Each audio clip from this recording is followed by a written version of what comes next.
Magandang araw po sa inyong lahat and welcome back to my channel. Si President Bongbong Marcos ba ay pasyal na lang ng pasyal? Meaning yung po bang pagpunta ng ating presidente sa ibang bansa ay leisure lang? Kumbaga, nagpapasarap lang ba ang ating presidente sa ibang bansa? Alam nyo, okay lang sana kung manggaling itong mga fake news na yan, kung kani-kanino lang. Pero yung galing sa ating former President Rodrigo Duterte, para sabihin niya na pasyal lang ng pasyal ang ating presidente at wala nang ginawa kundi pasarap ng pasarap, ganun ang ibig niya sabihin eh. Para bang hindi siya naging presidente. Or baka naman kasi naiinggit siya kay President Bongbong Marcos kasi ang daming mga bansa ang gustong makita ang ating presidente.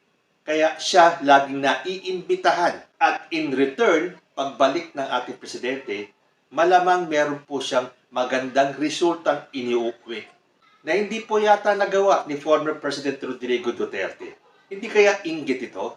Porque successful ang ating presidente sa kanyang mga pagbiyahe-biyahe. Alam niyo sa mga ginagawa ni ex-President Duterte, kinokondisyon niya ang isipan ng taong bayan. Ng ating Presidenteng Bongbong Marcos is truly a weak leader.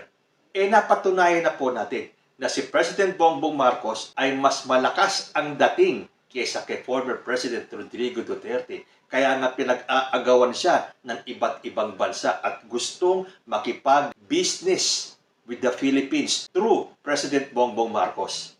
Ang ginagawa ng ating presidente sa kanyang bawat biyahe ay para pagandahin muli ang imahe ng Pilipinas na nasira nung panahon ni Duterte. Bakit kanyo? Nagkaroon ba naman tayo ng isang presidenteng palamura? At kilalang kilala po si ex-President Rodrigo Duterte sa pagiging bad mouth. Kung sino-sino na lang po ang minumura niya. Kahit na nga si Barack Obama, sinabihan niya ng go to hell. Kahit na nga ang ating Panginoon Diyos, tinawag niyang estupido. So, sino ba ang maniniwala sa isang dating presidenteng ganito na pabago-bago ng statement? Ito ang sasabihin niya ngayon, bukas iba na, sa makalawa, iba na naman, and then the next day, iba na naman. So, hindi na po umuubra yung mind conditioning ni Duterte. Wala na po yung Duterte magic. Yung akala niya, siya pa rin ang makapangyarihan. Yung akala niya, babaw na lang si President Bongbong Marcos sa kanya at susundin lahat ng gusto niya. Nagkamali siya. Meron pong sariling pag-iisip, meron pong sariling style, meron pong sariling plano ang ating presidente para sa ating bansa na hindi matanggap ni ex-President Duterte. Kaya ngayon, sila na ang bagong oposisyon. Ano ang naging resulta? Madami na po ang bumawi ng kanilang suporta kay former President Duterte. Nakita niyo naman kung hindi ba naman mind conditioning yan. Nung palang bago mag-umpisa ang kampanya ng eleksyon 2022, hindi ba ipinakalat na ni ex-President Duterte na meron tayong isang presidentiable na gumagamit ng cocaine? Hindi ba imbis na i-endorse niya si President Bongbong Marcos, ay pinili pa niya na walang suportahan na kandidato? Which is napaganda na talagang hindi siya sinuporta ni Duterte dahil wala pong naging utang na loob si President Bongbong Marcos kay Duterte. Hindi pwedeng sabihin na si Duterte ang nagpapanalo kay Bongbong Marcos. So ngayon, galit si ex-President Duterte kay President Bongbong. Lalo na nung hindi naging sunod-sunuran si President Bongbong Marcos sa China. Alam na po natin lahat na itong si former President Duterte ay pro-China. At isa po yan sa dahilan kung bakit ayaw ni Duterte sa ating Presidenteng Bongbong Marcos. Pero tanggap na po natin yan dahil wala po siyang magagawa dahil tapos na po ang panunungkulan ni Duterte. At wala na siyang magagawa dahil si President Marcos po ang presidente natin ngayon. At kahit na anong mind conditioning pa ang gawin ng grupo ni Duterte, iilan na lang po ang mapapaniwala nila. Kahit na magsama-sama pa sila ng mga alipores niya na magpakalat ng kung ano-anong mga mind conditioning na balita, hindi na po kinakagat ng taong bayan. Iilan na lang po ang naniniwala sa kanila. Ikaw ba naman ang dating presidenteng pabago-bago ng isip? Pabago-bago ng statement? Ngayon, okay si BBM, bukas hindi na, the next day wala kang problema kay BBM, tapos sa susunod, negatibo na naman ang sasabihin mo kay President Bongbong Marcos.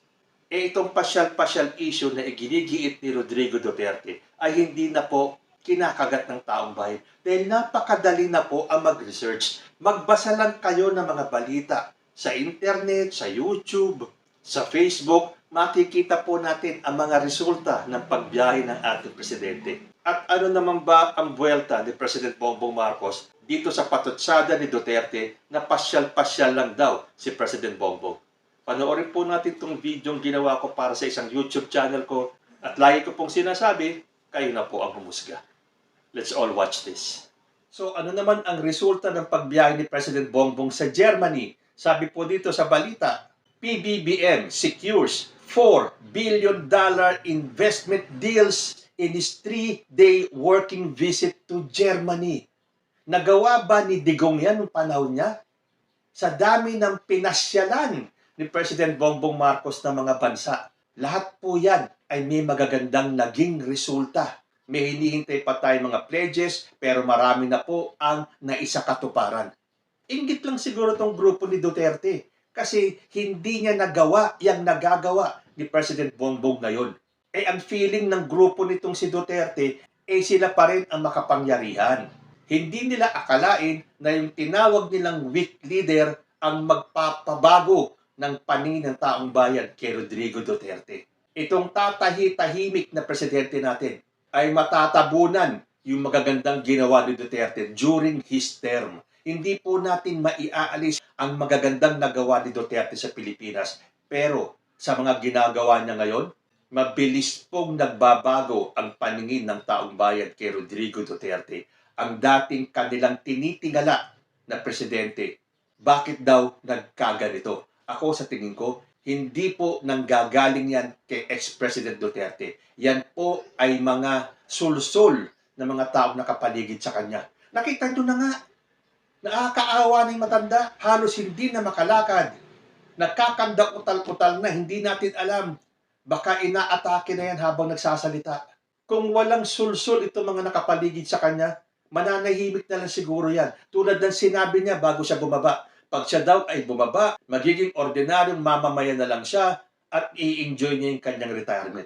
Bakit ngayon nak-nak pa rin ng nak-nak? Dahil po yan sa mga taong nakapaligid sa kanya na ang akala ay mapapabagsak nila si President Bongbong Marcos at iuupo nila si VP Sara.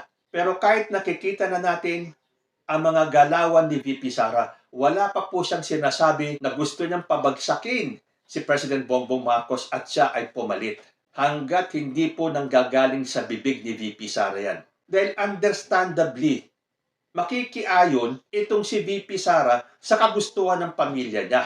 But sad to say, ito po ang sumisira sa imahe ni VP Sara. Total, matagal pa po ang 2028. So, bahala na po ang grupo ni Duterte, bahala na po si VP Sara. Kung siya po ang mananalo pa bilang presidente sa 2028, yan po ay kaloob na ng Diyos. At kung sakaling si VP Sara ang maging presidente sa 2028, tatanggapin po natin yan dahil yan po ay kaloob ng Diyos. Hindi tulad ngayon, yung mga hindi rumirespeto sa sinabi ng Panginoon Diyos natin na kung sino ang nakaupo dapat respetuhin nyo dahil siya ang nagtalaga niyan. Pero itong mga antay, ang gustong-gusto nila ay ibagsak si President Bongbong Marcos. So sa tingin niyo magtatagumpay sila? Kahit 1,000 prayer rally pa ang gawin nila, pakikinggan kaya sila ng langit? Puro pagmumura, puro salungat sa tinuturo ng Diyos ang nakikita natin sa prayer rally nila. So dyan pa lang, kampante po tayo na hinding-hindi magtatagumpay itong grupo ni Rodrigo Duterte para pabagsakin ang ating Presidenteng Bongbong Marcos. Mark my word. So nakita ninyo?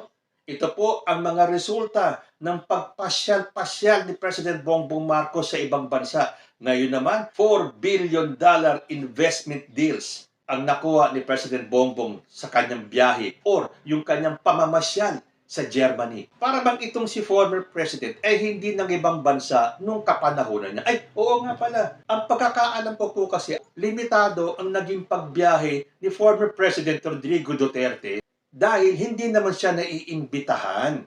Bakit po? Dahil negative ang dating ni Rodrigo Duterte sa ibang bansa.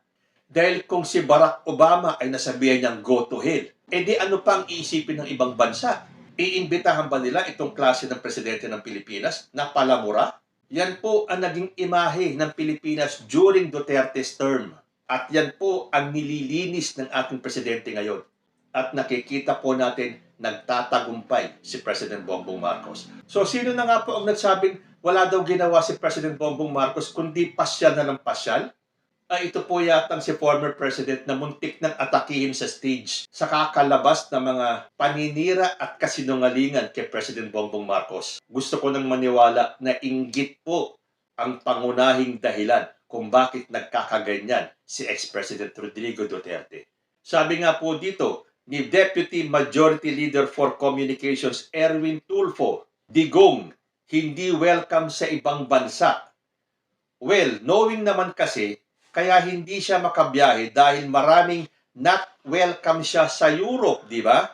We all know that. And even sa United States, limited yung travel ng Pangulong Duterte sa Asia, China, Japan at yung mga kaibigan Russia. Kaya limited ang biyahe ng dating Pangulo. Bakit? Dahil yun ang ipinakitang imahe ni President Duterte during his term. Na for the first time in Philippine history, nagkaroon tayo ng sangganong presidente. Akala natin si Erap na yung sanggano eh. Hindi pala. Dahil kahit na ganun, ang imahe ni former President Joseph Estrada, hindi po siya naging palamura. May narinig ba tayong pagmumura ni former President Joseph Estrada ng PI? Well, none that I can remember. Correct me if I'm wrong. So, ano ang sagot ni President Bongbong Marcos sa patutsada ni Duterte na pasyal-pasyal lang daw si Bongbong Marcos? Ito po, tinatawanan na lang ni PBBM. Pinakita pa ni President Bongbong, ito yung schedule ko. So, where is the pasyal? We do not make pasyal. Sa tingin niyo, doon sa mga naniniwala, sa totoo lang ha, pasyal lang ang ginagawa ni President Bongbong Marcos? Nakakaawa kayo. Ang kikitig ng utak nyo para paniwalain ang sarili nyo. Well, alam ko yan. Kahit na alam nyo na hindi totoo, ipagpipilitan nyo yan. Dahil yan ang gusto nyong isiksik sa taong bayan, sa isipan ng madlang tao, na walang ginawa si President Marcos kundi ang mamasyal ng mamasyal. Wala na kasi kayong maibato kay President Bongbong Marcos. Kaya hanggang ngayon, yung 20 pesos na bigas pa rin ang hinahanap nyo na pinagpipilitan ninyo na ipinangako ng ating presidente. Kahit na wala kayong maipakitang video man lang na sinabi ng ating presidente na nangangako siya na pag nanalo siya, ibababa niya ang presyo ng bigas sa 20 pesos. Kundi ang sinabi niyang pangarap niya, aspiration. Pero dahil sa problema na global in nature, naiintindihan po natin na matatagalan pa bago dumating ang 20 pesos na bigas na yan. Sa totoo lang tayo. Pero dun sa mga nakakaintindi, alam po natin kung bakit nahihirapan ang gobyerno na pababain sa 20 pesos ang bigas. Pero kung gusto nyong hanapin yung 20 pesos na bigas na yan, bahala kayo sa buhay ninyo.